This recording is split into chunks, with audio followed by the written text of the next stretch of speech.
ಸ್ನೇಹಿತರೆ ನಮಸ್ಕಾರ. ಹೊಸ ವರ್ಷಕ್ಕೆ RBI ಬಂಪರ್ ಉಡುಗೊರೆಯನ್ನು ಕೊಟ್ಟಿದ್ದು, ನೀವೇನಾದರೂ ಮನೆ ಕಾರು ಖರೀದಿ ಮಾಡಬೇಕು ಅಂದ್ಕೊಂಡಿದ್ರೆ ಭಾರಿ ಲಾಭ ಆಗುತ್ತೆ.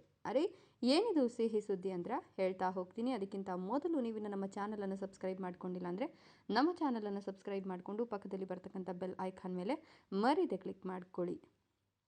ಹೌದು, ರಿಸರ್ವ್ ಬ್ಯಾಂಕ್ ವಾಣಿಜ್ಯ ಬ್ಯಾಂಕುಗಳಿಗೆ ನೀಡುವ ಸಣ್ಣ ಅವಧಿಯ ಸಾಲದ ಬಡ್ಡಿ ದರವೇ ರೆಪೋ ದರ. ಈ ದರ ಕಡಿಮೆಯಾದ ತಕ್ಷಣ ಎಲ್ಲ ಬ್ಯಾಂಕುಗಳು ತಮ್ಮ ಚಿಲ್ಲರೆ ಸಾಲಗಳ ಬಡ್ಡಿ ದರವನ್ನು ಅಥವಾ ಎಕ್ಸ್ಟರ್ನಲ್ ಬೆಂಚ್ ಮಾರ್ಕ್ ಲಿಂಕ್ಡ್ ದರ ಇಳಿಸ್ತವೆ. ಇದರ ಪ್ರಯೋಜನ ನೇರವಾಗಿ ಮನೆ ಖರೀದಿ ಮಾಡೋರಿಗೆ ಹಾಗೂ ಕಾರು ಖರೀದಿ ಮಾಡೋರಿಗೆ ಮತ್ತು ವೈಯಕ್ತಿಕ ಸಾಲ ತೆಗೆದುಕೊಂಡವರಿಗೆ ಸಿಗುತ್ತೆ ಅಂತ ಹೇಳಬಹುದು.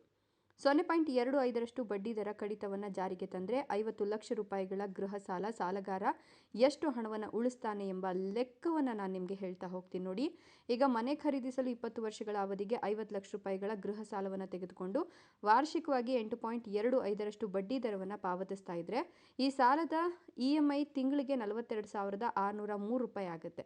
ಸೊ ಸಂಪೂರ್ಣ ಅವಧಿಯಲ್ಲಿ 52,24,788 ರೂಪಾಯಿಗಳ ಬಡ್ಡಿಯನ್ನು ಪಾವತಿಸಬೇಕಾಗತ್ತೆ.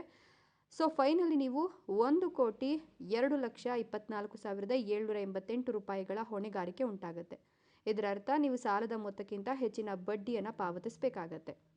ಹಾಗಾಗಿ ಈಗ ನಿಮ್ಮ ಗೃಹ ಸಾಲದ ಬಡ್ಡಿ ದರಗಳು 0.25% ಕಡಿಮೆ ಆಗೋದ್ರಿಂದ 50 ಲಕ್ಷ ಸಾಲಕ್ಕೆ ವಾರ್ಷಿಕವಾಗಿ 8% ಬಡ್ಡಿ ದರ ಫಿಕ್ಸ್ ಆಯಿತು ಅಂತ ಹೇಳಿದ್ರೆ 20 ವರ್ಷಗಳ ಅವಧಿಗೆ 41,822 EMI ಕಟ್ಟಿದ್ರೆ 5,37,281 ರೂಪಾಯಿ ಬಡ್ಡಿಯನ್ನು ಪಾವತಿಸಬೇಕಾಗುತ್ತೆ. ಅಂದರೆ ಒಟ್ಟು 1,37,281 ರೂಪಾಯಿ ಫೈನಲಿ ನೀವು ಪೇ ಮಾಡಿರ್ತೀರ.